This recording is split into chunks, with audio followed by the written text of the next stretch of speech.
สบายดีอยู่ดีไม่แห้งทุกคนมาพบกับบ่าวทาวรคนอยู่สวนมื้อนี้สิมาแนะนำหักหญ้าพื้นเมืองบูฮานลาวเฮาอีกพี่น้องเด้อมาแบ่งปันให้รู้จักนำกินนำใส่นำกันพี่น้องนี่เด้เครือข้อแมงม้าบ่แม่นเป็นต้นเด้อพี่น้องเด้อเป็นเครือเด้อนี่เด้อหญ้าข้อแมงม้านี่เด้ชื่อจำนำไว้พี่น้องนี่มีซองสนิทหญ้านี่หญ้าปัวผู้ใดที่เป็นหืดเป็นพยาธิปอดพยาธิหืดหอบหืดนี่เด้ต้นนี่แหละพระอิตูน้ำพี่น้องเอ้ยพระอิตูน้ำหรือสิเอิ้นต่างกันบ่พี่น้องแต่ละท้องถิ่นบางเทื่อก็เอิ้นพระอิตูเฮือนพระอิตูบ้านอันนี้ท้องถิ่นบ่ทอนเอิ้นพระอิตูน้ำอันนี้เพิ่นสิอยู่ตามห้วยตามห้องตามหนองเวลาน้ำบกน้ำแห้งลงไปแหละตามห้วยตามเซอยู่ตามเดินบ้านเดินเฮือนเฮาก็มีอันนี้เด้อแต่ละท้องถิ่นเอิ้นน่ะพระอิตูบ้านอันผู้ค้าท้องถิ่นผู้ค้าเอิ้นพระอิตูน้ำเด้อ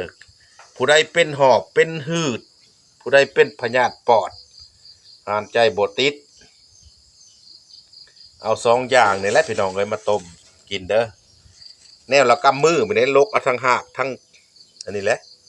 ทั้งใบทั้งลำนี่แหละนี่คือกันนี่เครือคอแมงม่าเนี่ยหญ้าคอแมงม่านี่ก็คือกันนี่เอาทั้งหากทั้งใบทั้งลำนี่แหละมาต้มแนวละกำมือเด้อพี่น้องเด้อใส่น้ำ2 ลิตรกินเช้าเที่ยงแลงกินอุ่นๆนั่นละต้มประมาณ15 นาทีหรือ20 นาทีก็ได้ต้มกินนะต้มมันผดแล้วเขาก็เอามากินอุ่นๆก็เอามันอุ่นก็เอาเขากินได้หั่นละแล้วก็เอามากินเช้าจอกก่อนอาหารประมาณ30 นาทีหรือชั่วโมงหนึ่งแล้วก็เที่ยงจอกก่อนอาหารอีกแล้วก็แลงจอกก่อนอาหารอีกเด้อพี่น้องเด้อเอามากินถ้าว่าผู้ใดเป็นหืดเป็นหอบเป็นขี้ขยื้อว่าซั่นซะหรือว่าเป็นพยาธิปอดเอามากินเด้อพี่น้องเด้อสองอย่างนี่แหละเอามานำกินนำใส่ลองเบิงเด้อพี่น้องเด้อถ้าผู้ใดเป็นพยาธิที่กล่าวมาที่ว่ามานี้เอามากินเลยพี่น้องเด้อมากินลองเบิงเด้ออันนี้หรือว่าท้องถิ่นใดเคยกินเคยใช้แบบใดแนวใดก็คอมเมนต์มาบอกบ่าวทวันตื่มไปเด้อพี่น้องเด้อถ้าว่าท้องถิ่นใดเคยใช้มาก่อนเคยใช้มาแล้วก็เอาบุญเอาคุณนำกันเด้อพี่น้องเด้อเห็นใดผู้ขาได้ก็มากล่าวมาแนะนำมาแบ่งปันสิ่งดีๆให้พ่อให้แม่ให้พี่น้องป้องปายเฮาได้ใช้ได้กินนำกัน